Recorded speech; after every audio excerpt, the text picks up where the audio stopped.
What the hell?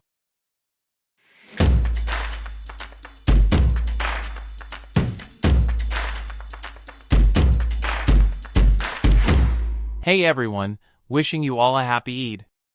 Your boy Al is here with episode 16 review of ReZero Season 3, so let's start the loop. At first we see Beatrice relentlessly attack Lai, who continues to impersonate Remington. She reveals that she possesses magical crystals, reserving one for something while using the other 5 for powerful offensive spells. This allows her to deceive Lai into defending himself, giving the Felt camp members a chance to strike. However, he repels their attacks and begins using his power to eat others and their names. In response, Beatrice and Otto attack to prevent further damage, with Beatrice utilizing her magic crystals.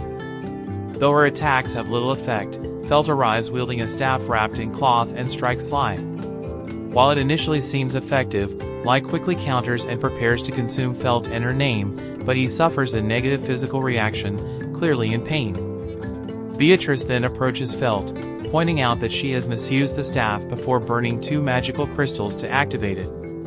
A powerful burst of white energy follows, sending Lai flying, after which the staff appears to deactivate. Beatrice then hints at having old memories with the staff, suggesting she knows about it. Am I the only one who feels like that the staff might have belonged to Beatrice's mother? But I wonder whether spirits do have parents or not. It would be interesting to see Beatrice's past before she met Echidna, don't you think? We see Lai remain motionless on the ground, severely injured from the attack. One of the Felt camp members approaches him but suddenly gets finished when Lai reveals he can still move. As someone attempts to strike Beatrice, Otto pushes her away just in time, resulting in his legs being cut to the bone. However, the attacker is not Lai but a new figure who refers to Lai as their brother. This person accuses Felt of using a false name, while Otto identifies them as another Sin Archbishop of Gluttony. The newcomer then reveals her true identity as Rui Arneb, accusing Felt of being a princess with a fake name. Felt initially denies it, but Rui insists, stating that Felt's real name is not actually Felt. However, she does not disclose the true name, instead declaring that the battle is over. Rui prepares to leave, asking whether they wish to continue fighting or end things there. Beatrice and Felt decide to retreat and recover. Then, Kuretaka announces to the city that they have successfully defended Pristella. The focus then shifts to Subaru, who returns to the government building and is greeted by Beatrice. After a tearful reunion, Anastasia arrives and reports that all is well, with no casualties. So it seems that the thing I was wondering about in my last review actually got answered in this episode, and it looks like Lai needs to know a person's real name and touch them in order to consume them, otherwise he will suffer a backlash, and that's exactly what happened when he went after Felt. Moving on, we see Garfield, Mimi, and Otto continue recovering. Otto also reveals that Priscilla has captured Sirius. Subaru, Emilia, and Beatrice go to interrogate her, where she explains that the gospel instructed her and the others to gather at Pristella but cannot speak for their individual motivations. Realizing they won't get any more useful information, they decide to end the interrogation as Sirius begins singing Liliana's song, upsetting Subaru. She then claims that his soul and flesh have merged with Betelgeuse and vows to one day extract her love from him. She also warns him about gluttony, suggesting that they will try to take him away. Later, Subaru and Beatrice meet Al, who calls Beatrice Biko and gets a cold response from her. When Subaru asks if something happened between them, Beatrice explains that he awakened her using a magic crystal from Kuretaka. While Subaru questions Al's true intentions, Emilia reminds him to be grateful, acknowledging how important Al's actions were.